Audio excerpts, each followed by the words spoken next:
Assalamu alaikum wa rahmatullah wa barakatuh. Pourquoi on continuera à tuer des musulmans dans le monde jusqu'en 2100? C'est une question qui est très intrigante, une question très très inquiétante. Les musulmans dans le monde sont-ils condamnés à subir des injustices? Et pourquoi devrait-on leur réserver un tel sort qu'ont-ils fait? Ne sont-ils pas des êtres humains aussi? Et si c'est le cas, pourquoi un silence complice viendrait accompagner cette triste réalité? C'est ce que nous allons tenter de répondre à travers cette vidéo, donc restez bien jusqu'à la fin. Dans un premier temps, il va falloir remonter dans le temps. Donc au début de l'islam, à la Mecque, les premiers musulmans furent eux aussi victimes d'abus et de persécutions de la part du clan mécois des Qurayshites.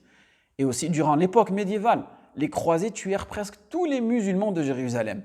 Même ceux qui recherchaient refuge dans Masjid al-Aqsa ne furent pas épargnés. Et n'oubliez pas aussi, durant l'époque moderne, à partir du XXe siècle, des centaines de villages furent brûlés durant la guerre gréco-turque et aussi durant l'indépendance de l'Algérie. Et dans les années 70, les Shems, donc une communauté musulmane qui vit au Cambodge et au Vietnam, plus d'un demi-million de musulmans furent tués. Et aussi plus de 10 000 personnes ont été tuées dans des violences communautaires hindoues musulmanes. Donc, on remarque qu'il y a une grande persécution envers les musulmans un peu partout dans le monde. Et aussi en 1995, durant la guerre de Bosnie, une dizaine de milliers de musulmans furent tués. Donc la liste est longue et je ne vous parle pas aussi des actes islamophobes, des actes anti-musulmans, des rixes religieux, de l'éradication ethno-religieuse, les dégâts de la colonisation, les génocides culturels. Donc tellement de musulmans réprimés dans un grand manque de solidarité confessionnelle. Pourtant, on est la communauté religieuse qui se propage la plus rapide au monde et nous allons tout simplement regarder un petit graphique sur mon ordinateur et vous allez comprendre tout ça. Donc, dans ce graphique-là, nous allons plus ou moins parler de la classification des religions dans le monde et aussi parler de leur croissance durant ces 3 siècles. D'accord? Parfait. Donc, lorsqu'on regarde un petit coup d'œil ici sur ce graphique-là, qu'est-ce qu'on remarque? Donc, on est en 1804, nous avons 200 millions de chrétiens, à peu près 100 millions de musulmans, et ici, ce qui représente ce A-là, c'est l'athéisme. D'accord? C'est ces 3 religions qui vont nous intéresser dans notre analyse. Parfait? Donc, on va suivre ces 3 religions-là. Donc, j'active. Donc, on voit que les religions commencent à augmenter rapidement et que tout simplement, à partir des années 1800, voilà, donc là ici on voit en 1836 que le christianisme euh, devient la deuxième religion dans le monde, et là c'est à travers la colonisation qui commence à se faire dans beaucoup de pays, et surtout en Afrique, donc le christianisme commence à se répandre, car durant la colonisation, les prêtres, les évêques, ils étaient utilisés pour propager en même temps les idées qu'avaient ces pays-là, donc les pays occidentaux, et aussi ils en profitaient pour propager le christianisme. Donc 95. Le christianisme est la première religion dans le monde, deuxième, troisième, quatrième, et l'islam est la quatrième religion dans le monde. Voyez, et ici, les athées, qui étaient très très peu, sont déjà à peu près à passer à 3 millions. Donc c'est pas tellement représentatif. Mais regardez ce qui va se passer. On se rapproche des années 1900. Et qu'est-ce qui va se passer dans beaucoup de pays occidentaux, et spécialement la France, 1905, la séparation des lois. Donc, entre l'Église et l'État. Et c'est ce qui va favoriser ici le développement de l'athéisme. Beaucoup de personnes vont quitter le christianisme pour se retrouver dans cette religion de l'athéisme. Et quand on parle d'athéisme, c'est toute personne qui ne croit plus en Dieu. Donc, ils croient en autre chose. Donc, vous avez les agnostiques, vous avez les laïcs qui se disent athées, mais voilà, leur croyance, elle n'est plus dans le théisme, donc dans la divinité. Parfait. Donc, 1909, d'accord? Donc, beaucoup de pays musulmans sont colonisés, mais malgré ça, l'islam augmente, d'accord? Aussi, on est bientôt dans la chute de l'Empire ottoman. Donc, on est à peu près à 600 millions de chrétiens, 200 millions de musulmans. Et vous voyez, regardez ici, l'athéisme est déjà passé à 22 millions, d'accord? On va se rapprocher de on va dire, de 1914, de la Première Guerre mondiale. Donc, beaucoup de personnes vont avoir une mauvaise vision des religions, d'accord? Et il y aura beaucoup de nouveaux courants qui vont être diffusés, tels que le communisme, le bolchevisme et d'autres courants. Hein. Et c'est ce qui va développer aussi la croissance de l'athéisme, d'accord? Et aussi toutes les sciences nouvelles. On sort des siècles des Lumières depuis à peu près plus de 100 ans maintenant. Et qu'est-ce qui se passe? Regardez, on avance un petit peu dans les chiffres. Donc, 1925, l'athéisme sont déjà plus de 150 millions de personnes. Donc, 1, 2, 3, 4, 5e religion dans le monde. Donc, regardez là, les chiffres, regardez comment ça augmente très très rapidement. Vous voyez? Qu'est-ce qui se passe? 1935, l'islam devient la 2e religion dans le monde. D'accord? L'athéisme est encore augmenté. Regardez.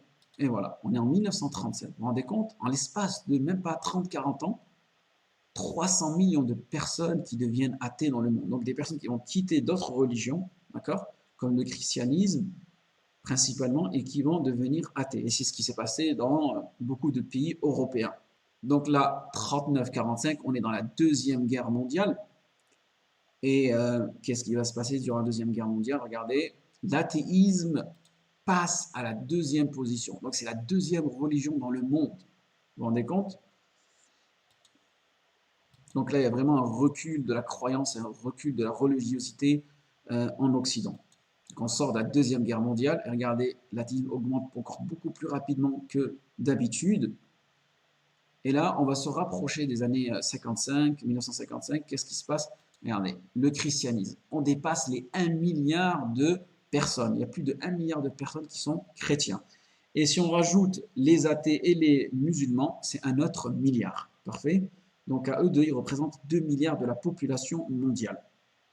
Et le judaïsme, lui, vu que c'est une religion qui n'est pas ouverte à d'autres races ou à d'autres, on va dire, d'autres ethnies, donc c'est une religion qui ne va pas, on va dire, se développer. Donc là, nous sommes en 1973, le choc pétrolier. Donc la raison de ce choc pétrolier-là, c'est tout simplement des pays arabo-musulmans qui s'étaient mis d'accord pour faire un embargo contre les États-Unis concernant l'utilisation du pétrole. Donc c'était la dernière fois que des pays s'étaient unis contre les États-Unis. Depuis, il n'y a plus d'union. Et là, on voit les chiffres, tout simplement, qui augmentent rapidement. On est en 1979, donc ici, c'est la guerre en Afghanistan. Hein. Donc là, les musulmans sont utilisés pour combattre les Russes. D'accord? Donc ça, c'est à ce moment-là, c'est les États-Unis qui ont besoin des Afghans. Après, plus tard, on verra que malheureusement, ça sera l'effet inverse. Allah musta'an. Donc 1980, qu'est-ce qui se passe? 1982, 83. Ici, il y a beaucoup de communautés musulmanes qui sont massacrées parce que les musulmans vont devenir des minorités dans beaucoup de pays dans le monde comme le Vietnam, le Cambodge, l'Inde, et il y a peu de sécurité pour eux. Donc des milliers, voire des centaines de milliers de musulmans sont massacrés durant cette période-là. Hein. Et malgré cela, regardez, l'islam continue à augmenter. Hein. Regardez même, il passe à la 2e position. D'accord? Donc, malgré que les musulmans sont persécutés, ils augmentent en chiffres, ce qu'on peut constater. Hein. Et là, on va se rapprocher d'un événement spécifique au pays du Golfe. Ça va être 1990-91, hein, la guerre d'Irak. D'accord? Donc, l'Irak, il va être attaqué. D'accord? Donc, il va y avoir une alliance de tous les pays occidentaux contre l'Irak. Donc, les pays arabes aussi ont participé à cette alliance-là. Et qu'est-ce qui va se passer? Ben, il va y avoir une mauvaise image dans le monde des musulmans. Hein. Et certains musulmans aussi vont se révolter durant cette période-là car ils ne sont pas d'accord avec ce qui se passe contre l'Irak. Donc, on va avoir ce mouvement qui va se créer, un mouvement dont on va voir malheureusement les mauvais fruits. Voilà, en 2001. On assigne à l'islam, alors pourtant ce n'est qu'une minorité, les attentats du 11 septembre. D'accord? Donc, 11 septembre 2001, 1,3 milliard de musulmans, on est bientôt à 2 milliards de chrétiens, d'accord, et bientôt aussi à 1 milliard d'athées, pardon. Et qu'est-ce qui se passe? C'est que les musulmans sont stigmatisés dans le monde. Donc voilà, toute personne qui va porter une barbe, toute personne qui va avoir cet habit religieux-là, même parmi les musulmans, vont commencer à se dénigrer. Parce que malheureusement, on leur a collé cette image de terrorisme, donc ça va rabaisser leur foi. Mais malgré cela, regardez les chiffres, comment ils vont augmenter rapidement. Parce que l'islam, c'est une religion, lorsqu'elle est attaquée, elle se développe encore plus. D'accord? Comme ils disent les fuqaha, إذا ضيق الأمر اتسع.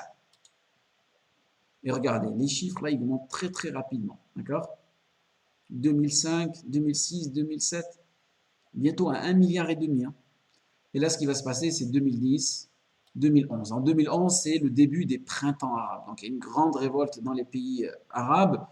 Et c'est ce qui va déclencher aussi, on va dire, euh, l'expatriation, on va dire, l'émigration de beaucoup de musulmans de ces pays-là. Donc, ils vont traverser la Méditerranée, qui vont tout simplement rechercher une vie meilleure, hein, parce que leurs pays ont été déstabilisés. Et là, voilà, on arrive en à peu près 2019. Donc, 2019, c'est le début du Covid. Là, on ne le sait pas et on va être confiné. Donc, 2020, 2021, c'est l'année du confinement pour beaucoup de personnes. Hein. Et il a été dit que durant ce Covid-là, beaucoup de personnes sont revenues à, on va dire, à la croyance, à croire que vraiment, oui, maintenant, il y a un Dieu. Parce que beaucoup d'événements étaient tout simplement, on va dire, expliqués par les sciences, la technologie, mais lorsqu'ils ont vu que ce corona, il n'avait ni tête ni queue, beaucoup de personnes sont revenues vers Dieu, vers Allah subhanahu wa ta'ala. Et Allah subhanahu wa ta'ala nous dit dans le Coran, la'allahum yarji'un. Allah subhanahu wa ta'ala nous envoie tous ces signes-là, ces catastrophes, ces cyclones, ces virus, ces maladies, ces pandémies, afin que l'humain revienne vers son créateur. Et aussi, il a été ajouté que, il y a une étude qui a été faite récemment, que 85% des personnes qui ont été interrogées dans le monde ont dit tout simplement que maintenant, oui, ils préfèrent mieux donner une explication à tout cela, comme quoi il y a un Dieu, il y a un créateur, et qu'il faut que l'être humain arrête d'être transgresseur dans ce monde-là, parce que voilà, la punition divine, elle descend, elle est existante. Et là, on est en 2022, donc on va être un petit peu pessimiste ou optimiste. On va commencer par l'optimisme, c'est bien. Bashiru wa la tunaffiru. On est en 2022, donc ça va être la première coupe du monde qui va s'effectuer dans un pays musulman.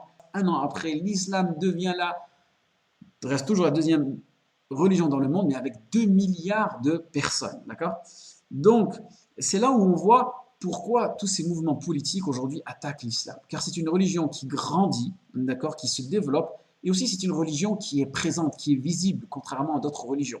Le musulman, sa religion, c'est une religion fa'ala, c'est-à-dire elle est active. Le musulman, il sort 5 fois par jour, il se déplace 5 fois par jour pour aller prier dans une mosquée. Il a une manière de s'habiller, il a une manière de se comporter, c'est malgré cela, et c'est cela qui dérange malheureusement. C'est pour ça qu'on trouve toutes ces règles, toutes ces restrictions contre l'islam, parce qu'ils savent que l'islam est en train de grandir, mais ils veulent essayer de le restreindre.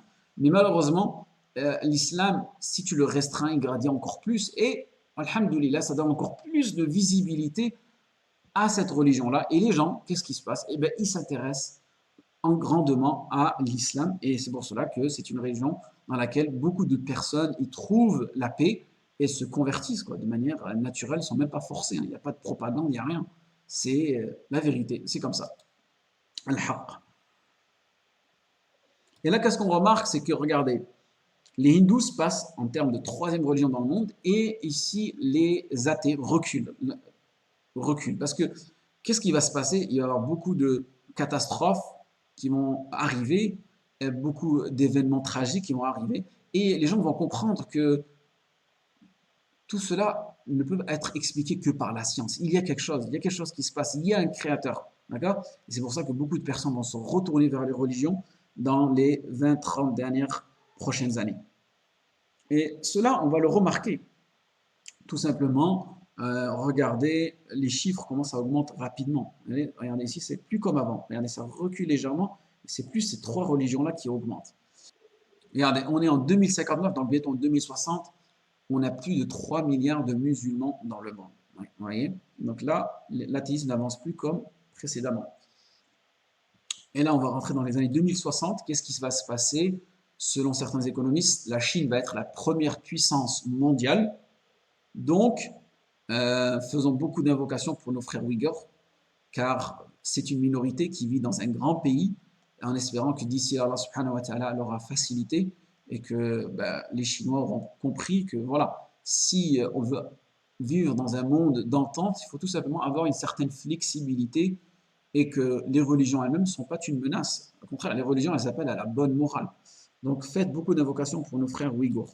En 2000, regardez, 2070-71, l'islam devient la première religion dans le monde. Vous vous rendez compte?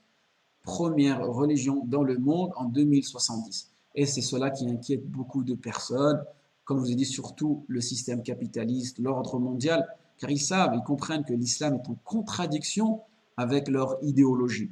Donc, c'est là le grand combat contre l'islam, contre la vérité. Car, comme je vous ai dit, l'islam appelle aux principes moraux. Et qu'est-ce qui se passe? L'islam sera la première religion dans le monde avec bientôt plus de 4 milliards. Donc une fois après avoir étudié tous ces graphiques, j'en suis sûr que vous posez cette question. Qu'est-ce qui fait que l'islam deviendra la religion la plus pratiquée au monde? Tout simplement, c'est une religion déjà, dans un premier temps, monothéiste, donc qui est basée sur l'unicité, sur le tawhid, d'adorer exclusivement un Dieu. Donc c'est simple à comprendre et simple à pratiquer contrairement à d'autres religions. C'est une religion aussi simple à accepter, elle est ouverte à toutes les ethnies, peu importe tes origines, ta couleur de peau, tu es le bienvenu en islam.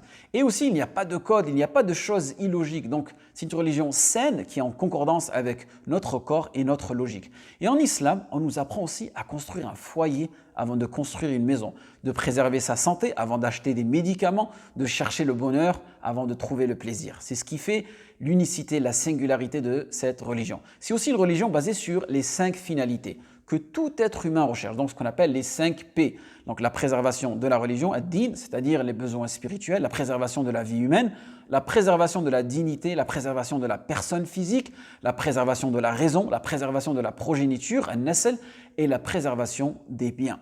Étant donné que l'islam combat l'individualisme et incite les gens à fonder des familles, des foyers, systématiquement, le taux de fertilité est nettement plus élevé chez les musulmans. Donc un facteur qui favorise l'expansion de cette religion, mais cette religion sera combattue et persécutée et pointée du doigt, car elle est en totale contradiction avec l'esprit capitaliste qui domine le monde, et cela tout religieux doit le comprendre. L'instrumentalisation des mœurs qui cherchent à soumettre la morale humaine à ses instincts primitifs, à ses désirs, à ses pulsions, qui vont en totale corrélation, totale concordance avec le consumérisme. Donc une fois que l'être humain aura succombé à ses plaisirs et ses passions, qu'est-ce qu'il deviendra? Tout simplement plus vulnérable et plus facile à influencer et à manipuler, tout en lui faisant croire qu'il est libre dans ses choix, alors qu'en réalité c'est l'inverse. Donc le vrai message que délivre l'islam dérange le monde, dérange l'ordre mondial. Donc tous les moyens seront utilisés pour combattre les partisans de ce message. Malencontreusement, il y aura des injustices qui seront commises contre les musulmans et la tuerie et les crimes augmenteront. D'après Abu Huraira, le prophète sallallahu alayhi wa sallam a dit: la science disparaîtra, l'ignorance et les subversions, c'est-à-dire les troubles, se répandront, le haraj se multipliera. Un compagnon dit: ô messager de Dieu, qu'est-ce que le haraj? Le prophète sallallahu alayhi wa sallam, en faisant un signe de la main, expliqua que le meurtre et la tuerie augmenteront. Tout simplement à cause des troubles, les gens s'entretueront. Et nous avons vu ça ces 10 dernières années durant le printemps arabe. Il y aura aussi plus de crimes.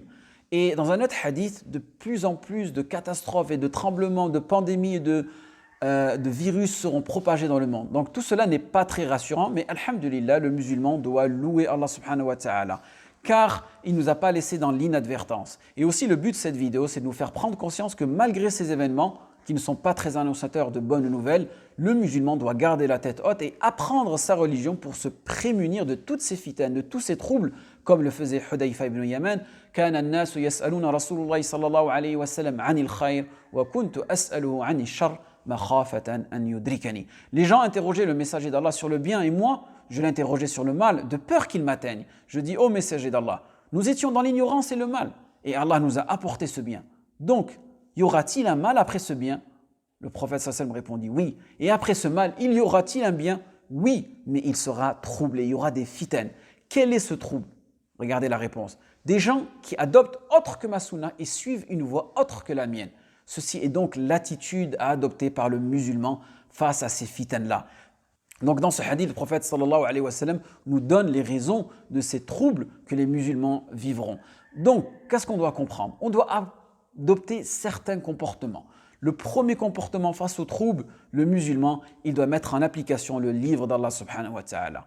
Deuxième conseil, le musulman doit mettre en application la sunna du prophète sallallahu alayhi wa sallam et ce sur quoi étaient ses compagnons et ses successeurs.